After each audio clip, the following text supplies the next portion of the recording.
ప్రజలు చూస్తున్నారు కదా మన దేశంలో జరిగే పరిస్థితులు, రాజకీయ నాయకులు ఆడే ఆటలు, వాళ్ళు వేసే వేషాలు.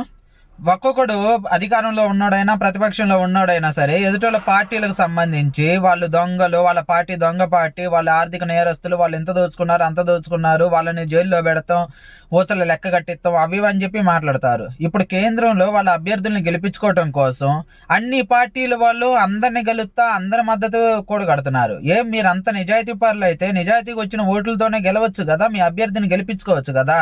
అలా కాదు, ఇక్కడ అన్ని పార్టీలు అందరి నాయకులు ఒకటి సహకారం ఒకటికి ఉండిద్ది. అందరూ దొంగలే ప్రజల్ని దోచుకోవడానికి.